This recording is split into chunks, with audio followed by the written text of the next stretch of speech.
But Jesus died and was buried. Now what? Just as any other person who has died, the body is embalmed and laid to rest in a tomb. But by who? The disciples? No. Or at least not one or any of the 12 are mentioned. It seems as if they have split and went into hiding.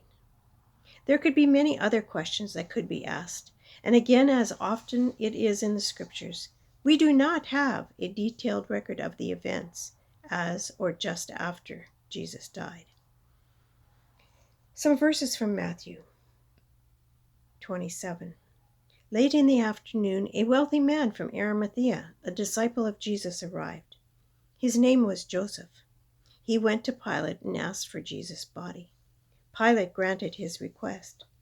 Joseph took the body and wrapped it in clean linens, put it in his own tomb, a new tomb, only recently cut into the rock, and rolled a large stone across the entrance. Then he went off. But Mary Magdalene and the other Mary stayed, sitting in plain view of the tomb.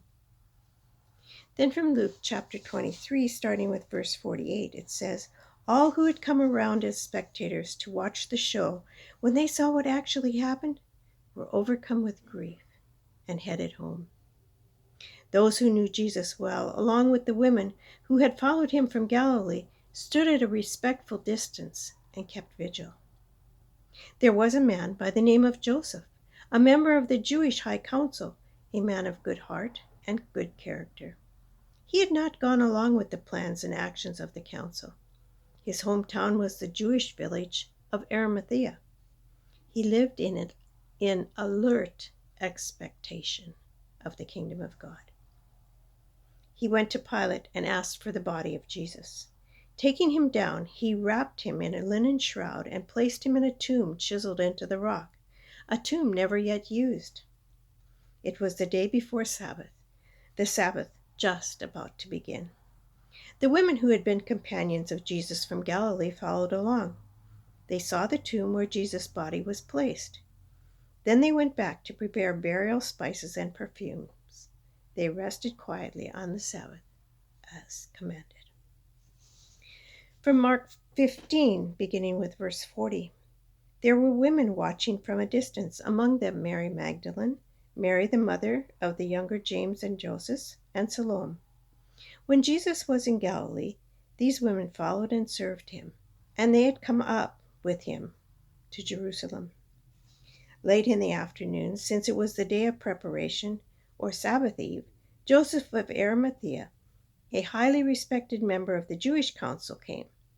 He was one who lived expectantly and on the lookout for the kingdom of God. Working up his courage, he went to Pilate and asked for Jesus' body. Pilate questioned whether he could be dead that soon, and called for the captain to verify that he was really dead. Assured by the captain, he gave Joseph the corpse. Having already purchased a linen shroud, Joseph took him down, wrapped him in the shroud, placed him in a tomb that had been cut into the rock, and rolled a large stone across the opening. Mary Magdalene and Mary, mother of Joseph, watched the burial. And then from John chapter 19, starting with verse 38, it says, after all this, Joseph of Arimathea, a disciple of Jesus, but secretly, because he was intimidated by the Jews, petitioned Pilate to take the body of Jesus. Pilate gave permission. So Joseph came and took the body.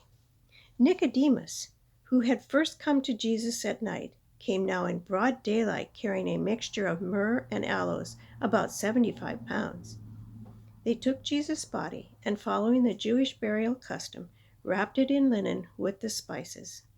There was a garden near the place he was crucified, and in the garden a new tomb in which no one had yet been placed.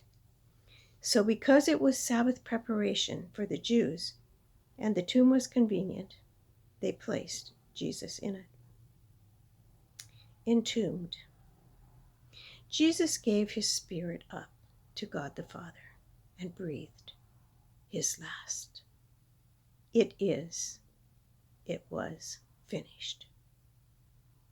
The work he came to do on the earth for humanity is finished. Now what? What of all the other miracles he had done for others? Where was there a miracle for him? There were other times when he had quietly slipped away. Why not here? Why not now? Why did he cooperate with his persecutors, liars, and abusers? Why? Can you tell me why? And now what? What do we do with this Jesus now? This body, so mutilated, so broken, and oh, so dead. But there was a man, Joseph of Arimathea by name, who had a brand new empty tomb. He chose to ask if he could give a proper burial to this one, instead of leaving him hang publicly, for people to continue to scorn and ridicule. Permission was granted. And so he took the body down and removed it to a nearby tomb he owned. And there the women who loved and cared for Jesus before now arrived with oil, spices, and cloths, and gently cared for this broken body, along with Nicodemus and Joseph. And then it was left under Roman guard, lest it should be disturbed or broken into, or the body stolen. So dark that night seemed, so sad, so broken were the spirits of many, grieving, frightened, fearful of what now awaited. All went home in mourning, pondering all of the recent events and wondering, now, what next? To be continued Easter Sunday.